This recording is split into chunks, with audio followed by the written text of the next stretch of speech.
Alumnos, hoy vamos a ver fonética y fonología. Quiero destacar que en esta presentación voy a leer bastante porque quiero que tengan pues más texto ustedes en esta presentación.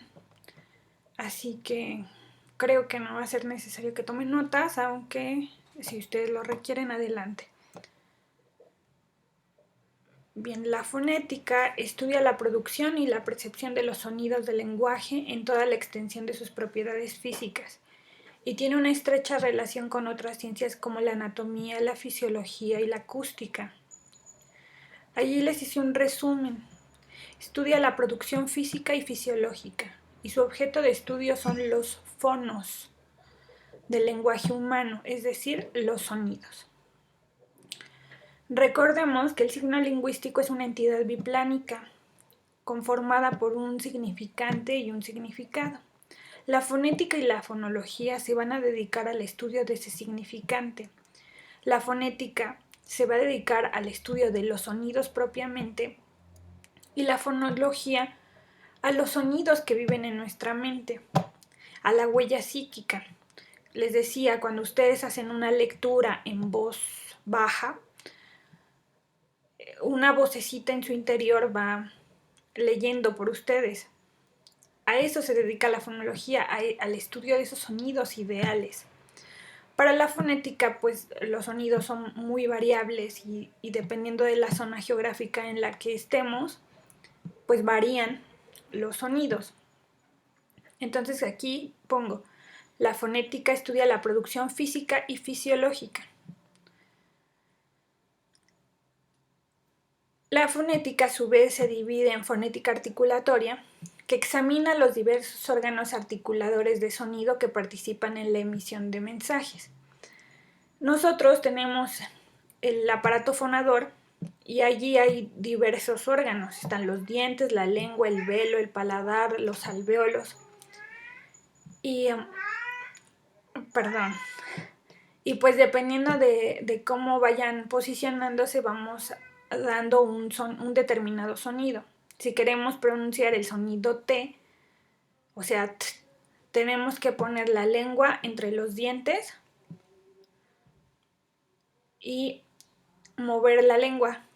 Si digan t, está como, es dentoalveolar, o sea, está entre los alvéolos y los dientes. Y movemos la lengua. Es un ligero movimiento. Entonces a partir de allí producimos T. A eso se dedica la fonética articulatoria. Esta disciplina, según Hernando Cuadrado, esta disciplina se basa en 3 principios. La manera en la que efectúa el paso del aire a través de las cavidades nasales, la cavidad bucal. Ustedes, por ejemplo, inhalen y exhalen. Ahora digan A, ¿va? 1, 2, 3. Inhalen y digan A, ajá. ¿Sienten en la nariz como que el aire fluye? Bueno, esa es la cavidad nasal. Y la cavidad bucal es al momento que sale el aire por la boca. Es la cavidad bucal. La posición de los diferentes articuladores. Como les decía, la lengua se va posicionando de manera distinta en el aparato fonador y va formando determinados sonidos. Y la actividad de las cuerdas vocales. ¿Estas dónde se ubican? Bien. Pongan su mano en su cuello, como si se fueran a ahorcar a sí mismos. Una mano nada más. Ligeramente. Hablen, digan alguna palabra, su nombre. Y sientan cómo vibra el cuello. Allí están nuestras cuerdas vocales.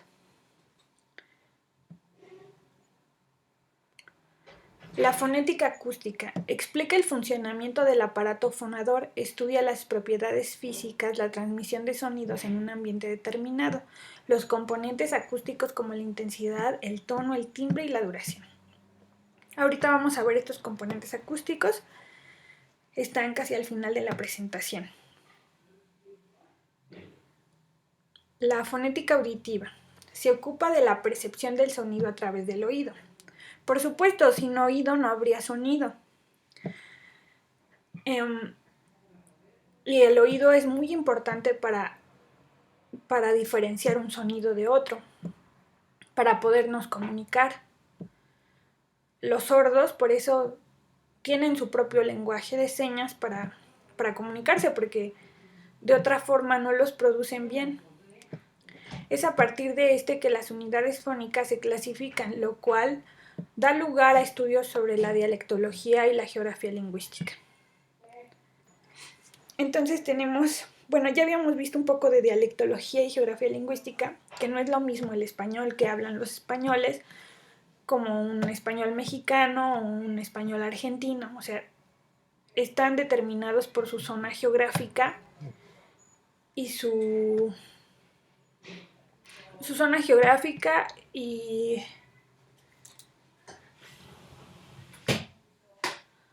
ya, sí creo que está mejor.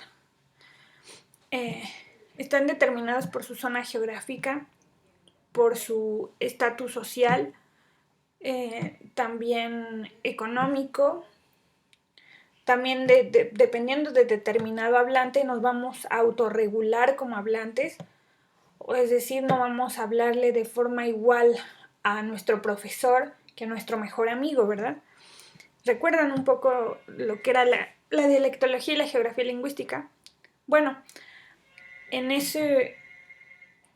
a eso se dedica, pero la fonética auditiva se va a encargar de diferenciar todos esos sonidos. Todas esas consonantes, ¿qué las hacen diferentes? Las alargamos más, menos, las acortamos, nos comemos las palabras, nos comemos consonantes vocales. Bien, continuemos. La fonología, también denominada fonética funcional, se ocupa del estudio de los fonemas. Aquí pongo en rosa fonemas, bueno, es color salmón, fonemas. Mientras que la fonética se ocupa del estudio de los fonos, la fonología de los fonemas. Para determinar cuál es el valor de los fonemas, perdón, ahí se me fue una S, desde el punto de vista de su función. Investiga qué diferencias fónicas están relacionadas con el significado, cómo se establece un paradigma. Bien. ¿Dónde está mi pizarrón? Déjenlo saco porque no lo ve.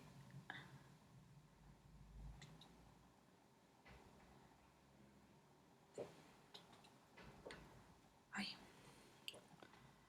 Bien. A ver. Los fonemas se van a transcribir con... Ay, no. Los fonemas se van a transcribir con barras. Y los fonos se van a describir con corchetes. Es para hacer una diferenciación entre cuando es un sonido ideal y un sonido de producción. Bien.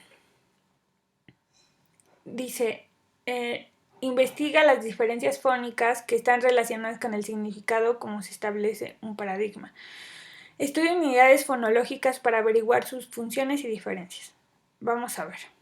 ¿Qué es un fonema?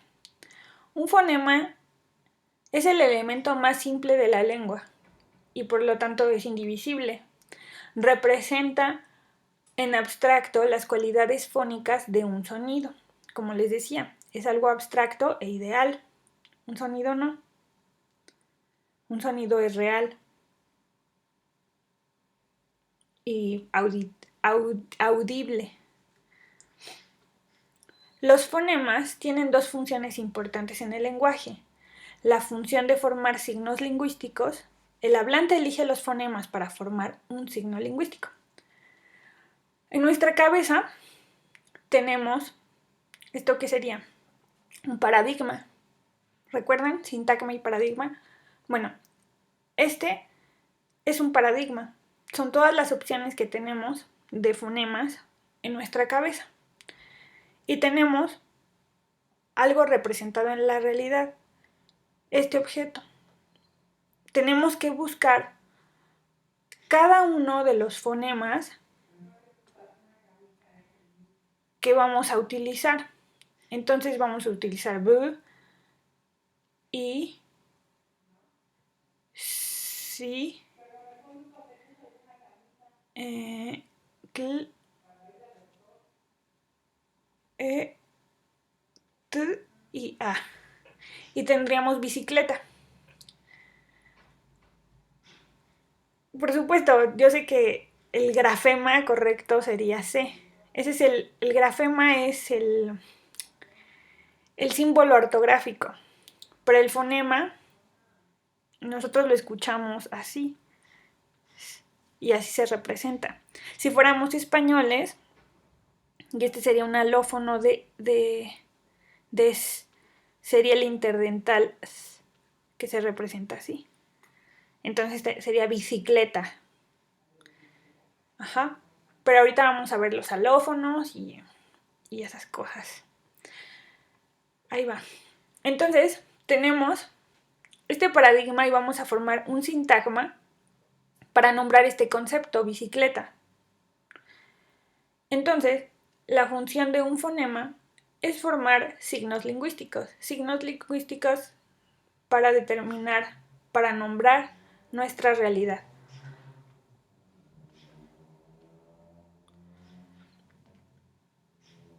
También los fonemas los ocupamos para distinguir unos signos lingüísticos de otros. ¿Recuerdan el carácter diferencial que tiene el signo lingüístico? Pues es esto. Podemos diferenciar gasa, pasa, masa, mesa, misa, musa y mus. Aquí está el fonema G, el fonema P, M, E, I y U. Y si vamos cambiando, las que cambian las puse en cursivas para que vean los cambios. Vamos viendo que va cambiando el signo y vamos determinando a esa realidad, vamos nombrándola. El fonema es la unidad mínima distintiva. ¿Qué es un sonido? Todo sonido es una serie de vibraciones que se transmiten a través del aire, el agua o cualquier otro material. A través del aire nosotros podemos gritarle a alguien y el sonido viaja a una velocidad vertiginosa dependiendo del viento y la dirección de él. Puede llegar el sonido a nuestro interlocutor. El agua también es un medio de propagación de sonido. Por ejemplo, las ballenas. Las ballenas tienen la gran capacidad de medir a través del sonar una distancia entre un arrecife y ellas, o qué tan lejos está su compañero o qué tan cerca, o si hay peligro les avisan a otras a dónde no dirigirse. Y otro material, porque puede ser un estado sólido. No sé si alguna vez han roto hielo y tiene un sonido característico, o se han fracturado y también tiene un sonido característico que repercute, ¿no?, en nuestra salud. Entonces, para crear estas vibraciones se necesita una fuente de sonido, que puede ser de varios tipos. En el caso del habla se necesitan de las cuerdas vocales, las cuales están situadas en la laringe o caja de la voz. Cuando el aire es forzado a salir de los pulmones, estos hacen vibrar las cuerdas. Tú y yo tenemos diferente voz. Esto se debe a que tenemos pulmones de distinto tamaño y un aparato fonador de distinto tamaño, cuerdas vocales distintas, y eso hace que vibremos de diferente forma.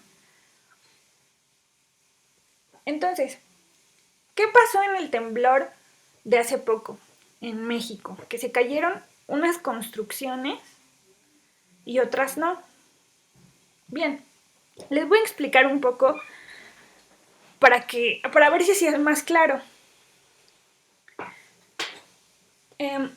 Imaginemos que las construcciones están hechas de diferentes materiales, diseñadas de diferente forma. Un arquitecto se puso a la tarea de construir ese edificio. Entonces, el suelo vibra y las construcciones vibran, pero unas no van a soportar la misma frecuencia con la que vibra el suelo. Entonces van a cantar de diferente manera, van a vibrar de otra manera. Si no pueden más, si por ejemplo a mí me pedirían que con mi voz haga un súper agudo, no puedo, me derrumbo. Eso les pasó a las construcciones. No pudieron bailar al son que les tocó el temblor y vámonos, se desplomaron. Eso sucede. Eso sucede con el timbre de voz. Por eso es que algunas cantantes de ópera cuando toman una copa y cantan, algunas logran romperla, porque la copa no soporta la vibración de esa voz. La construcción no soportó la vibración de ese temblor. ¿De acuerdo? Bueno, continuemos. Sí, bueno, para cerrar un poco esto de los temblores, no importa la edificación, si es alta o si es pequeña, sino cómo está construida. Y bueno, es el tema que ahorita está en boga. Así que, pues no importa si estás en un edificio bajito, lo importante es que esté bien construido y que vibre al son que le toquen y no se caiga. Bien, en los rasgos pertinentes y no pertinentes. En la lengua oral participan una serie de sonidos que afectan el significado de una palabra. Los rasgos pertinentes y otros que, sin importar cómo suenan, no cambian el significado. Los rasgos no pertinentes. Por ejemplo, bata. Distinguimos los siguientes fonos. B, consonante bilabial oclusiva sonora. A, vocal central baja. T, consonante dental oclusiva sonora. Y A, vocal central baja. Estos rasgos son identificables y sustituibles. Podemos cambiar la B por la P, la A por la E, la T por la C y la A por la I. Y tendríamos una cosa extraña. Pero vamos a verlo con un ejemplo claro. Así que si sustituimos el rasgo oclusivo B por un fricativo V, obtendremos una variación en el sonido sin que sufra cambios a nivel significado. Este sonido fricativo suele surgir cuando tenemos palabras como ave, que están entre vocales. Ese sonido fricativo sale cuando está entre vocales y aparece avestruz, y que por lo general se escriben con V. Nosotros no hacemos esa distinción, nosotros omitimos esa distinción y casi siempre utilizamos V. Dice, obtendremos una variación sin que sufra cambios a nivel significado. O sea, no importa que yo diga bata, tú me vas a comprender perfectamente que es una bata blanca de laboratorio o una bata para dormir. Es decir, no sufre cambios. Si yo lo digo con B o lo digo con B, este sería un caso de rasgo no pertinente, es decir, que no hay cambios a nivel significado. Pero si cambiamos el sonido consonántico por P, consonante bilabial oclusiva sorda, obtendremos pata. Y aquí habría un cambio a nivel significado. ¿Sí? Esta es sorda y esta es sonora. Ajá. Y entonces estaríamos ante un rasgo pertinente, porque hubo cambio a nivel significado. Entonces, para cerrar esto, cuando hay cambios a nivel significado, estamos ante un rasgo pertinente. Cuando no hay cambios a nivel significado, estamos ante un rasgo no pertinente.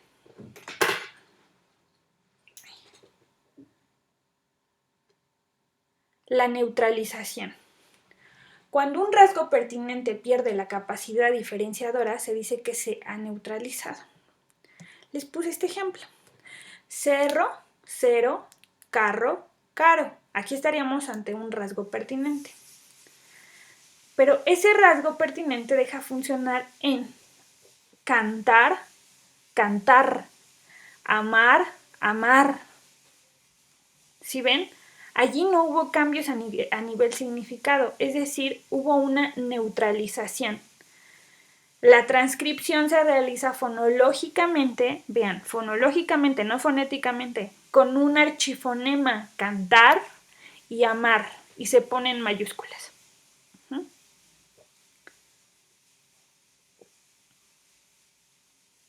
Los alófonos. Fono es sonido y al es diferente. Eso quiere decir que son diferentes sonidos. También tenemos el caso de alelo. Esa palabra alelo quiere decir que tenemos diferentes genes. Bien, un alófono es cuando un fono puede tener diferentes realizaciones de acuerdo con el contexto. Por ejemplo, de forma ideal tenemos el fonema N, pero en fonética los sonidos vecinos pueden cambiar su sonido natural o ideal. Tenemos ana, y aquí conserva totalmente ese fonema ideal, nasal alveolar, o sea, allí está. Pero ¿qué pasa cuando el vecino T contamina el sonido N? Ya no suena igual, digamos contigo. Ya no suena esa N como en Ana, tan natural que sonaba. Tendríamos que pronunciarla muy despacio, contigo, para que no haya esa combinación de sonidos. Pero si lo decimos rápido contigo, estamos ante una nasal dental y así sería su representación fonética. Tenemos tango. Escuchen, tango. Estamos ante una N nasal velar. ¿Qué quiere decir eso de nasal velar y nasal dental, maestra? No entiendo. Bueno, tenemos una consonante dental que se combina con nuestra N alveolar, pero gana el sonido más fuerte, que es T.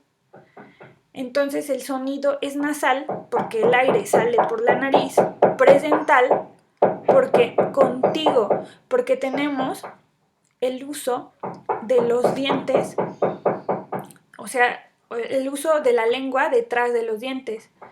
Mientras que en tango, digan tango, esa N se produce entre el velo y la nariz.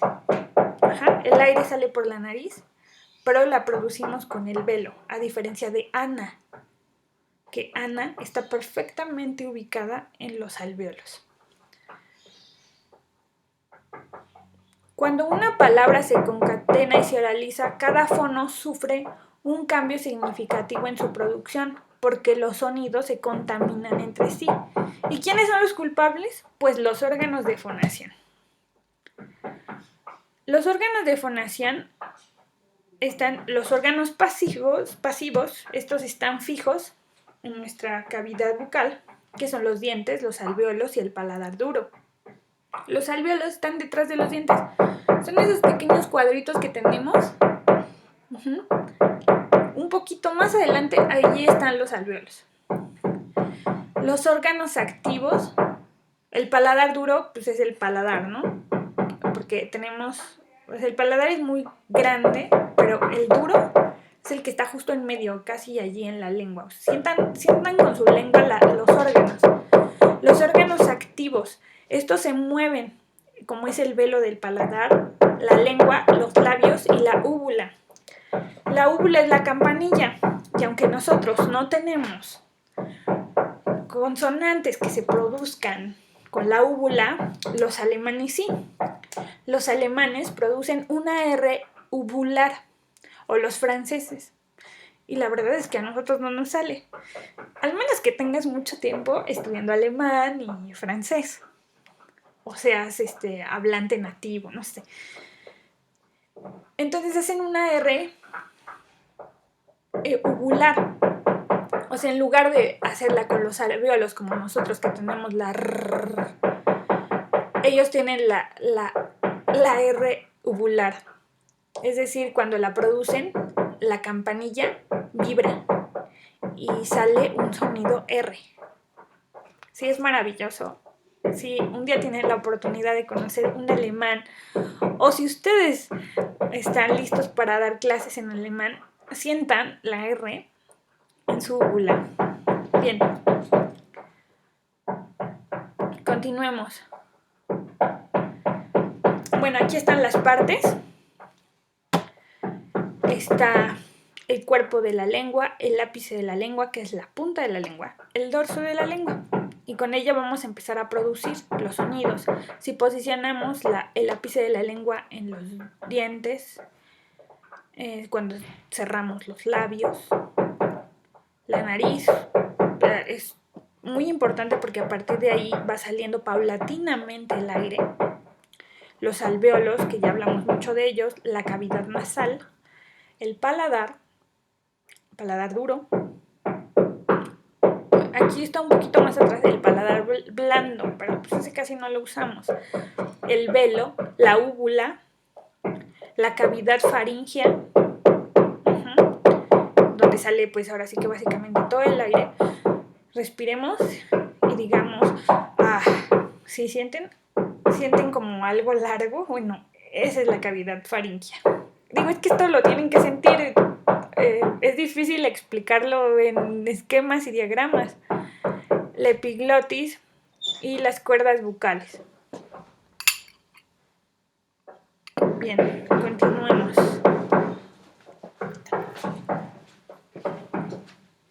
Los puntos de articulación. Aquí puse los grafemas. Les decía, un grafema son un grafema son los signos ortográficos que nosotros conocemos cuando leemos. Entonces ya tenemos grafema, fonema y fono. Entonces los grafemas son los signos ortográficos. Los labiales tenemos B, P, F y M. Siéntanlos. Las dentoalveolares es N, D, T, S, R, R y L. Las palatales tenemos Y, Ch y Ñ. Y las velares tenemos G, K y J. Bueno, y J.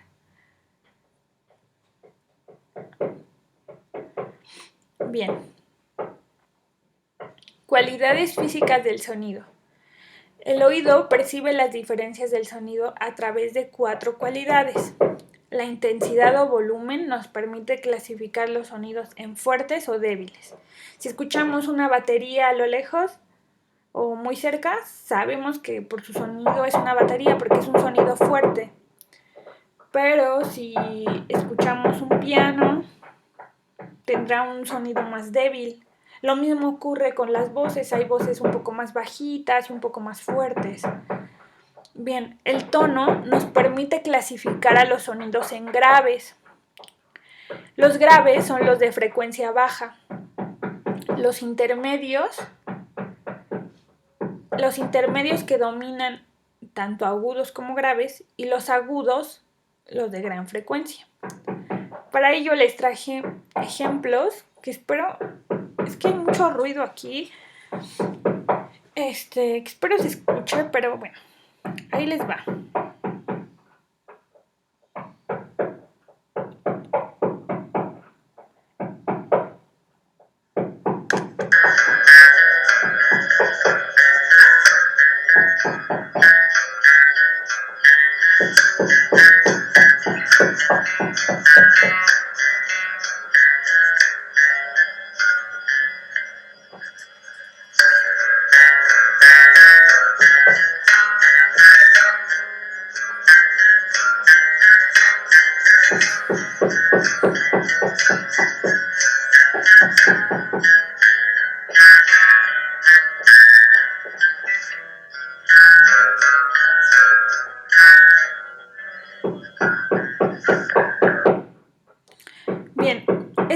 sonido de un bajo. Bueno, ustedes lo pueden escuchar ya en la presentación porque aquí les digo, hay mucho ruido. Cuando tenemos elementos que nos interrumpen, hacen ruido, etc., se les denominan en lingüística como elementos extralingüísticos. Bien, dejando el comercial atrás, les digo que el bajo es un instrumento por excelencia grave. Es decir, la longitud de onda entre cresta y valle es larga. Tendríamos algo como esto.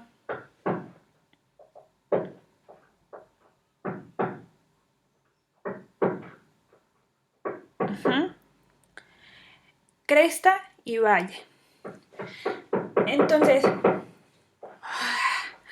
qué desesperante es esto. Bueno, entonces tenemos que el bajo es un instrumento grave que funge de base en una...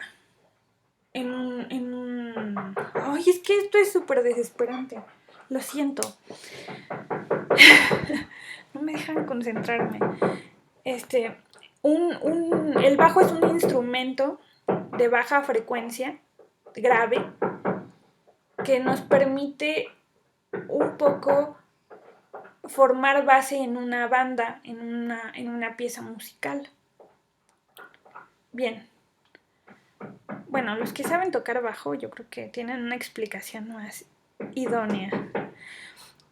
Sigamos. Este sería una viola, que es un instrumento de longitud intermedia. Es decir, domina tanto los graves como los agudos. La viola, ahí va.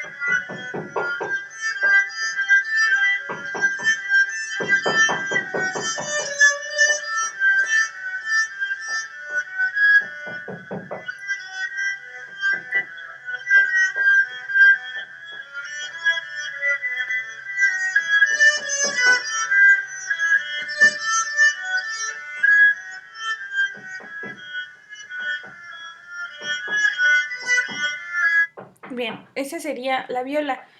Y tendríamos algo como esto. Como domina graves y agudos, sería como algo así.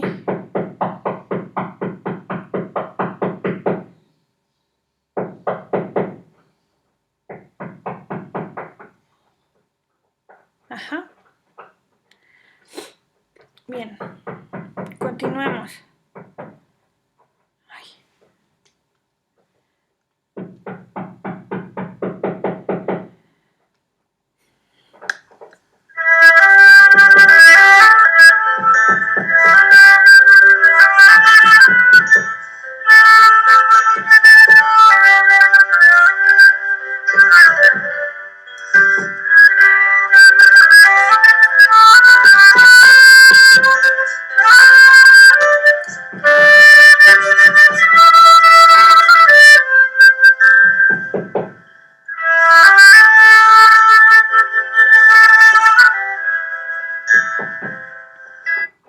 En este caso tenemos la flauta transversa.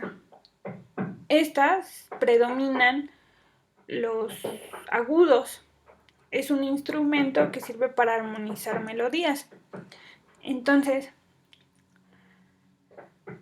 las ondas irían más o menos pues más pegadas entre cresta y valle. Ajá, porque es un poco más agudo. ¡Oh, los odio! Bueno, El timbre nos permite distinguir entre dos o más sonidos de la misma intensidad y altura. Se superponen sonidos de diferentes frecuencias y crean una armonía. El timbre depende del tamaño, la forma y la composición de las cavidades supraglóticas, es decir, según la forma, el tamaño de las cuerdas vocales, la laringe, la faringe y la cavidad bucal. Me odian. No me dejan dar mi clase. A ver. Entonces, esta sería una armonía, que conviven sonidos de diferentes frecuencias. Ahí les va.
Bien, esa sería una armonía.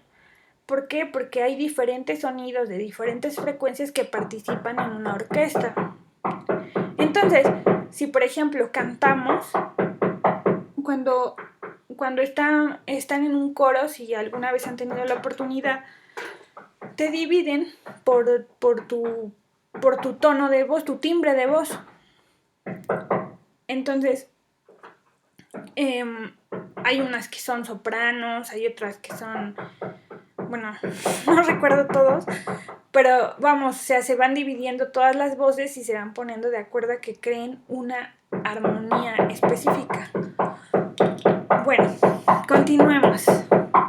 Hasta se ensaña, o sea, cada vez que voy a dar una explicación hace más ruido.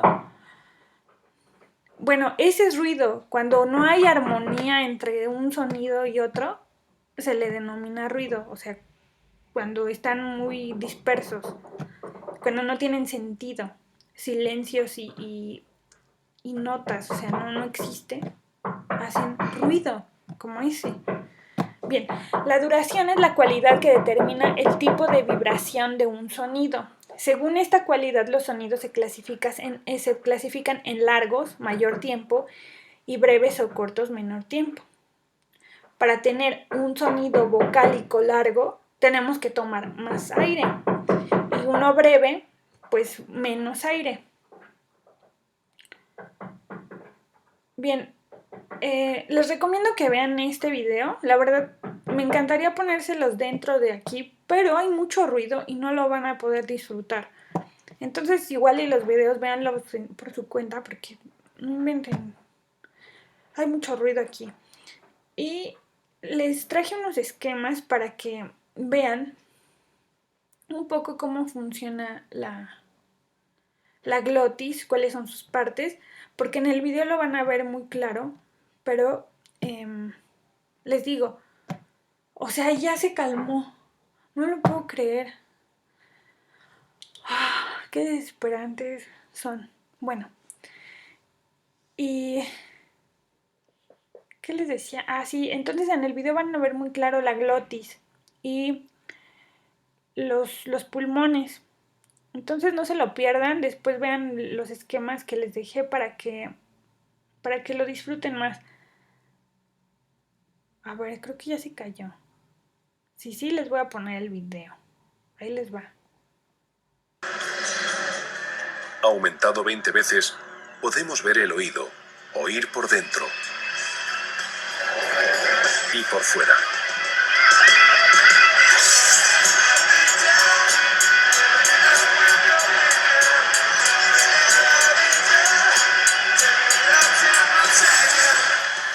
Los movimientos de los huesos se convierten en pulsaciones de presión que hacen vibrar el fluido, lo que altera unos diminutos pelos que excitan a las neuronas que traducen todo esto al cerebro.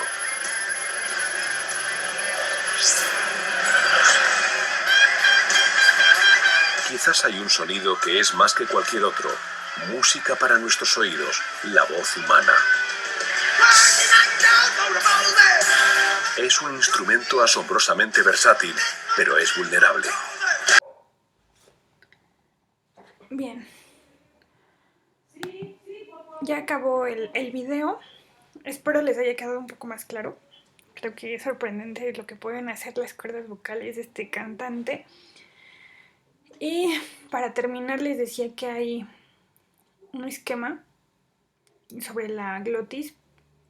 Aquí está la glotis, las cuerdas vocales, las falsas cuerdas vocales, que son estas de acá, y la epiglotis.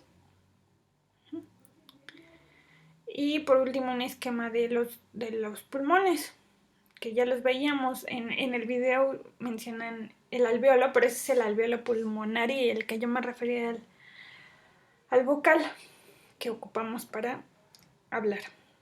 Bien, pues sería todo. Disculpen tanto ruido y tantas molestias, pero bueno, también el ruido es parte de la vida. Así que les mando un abrazo, cuídense mucho, chao.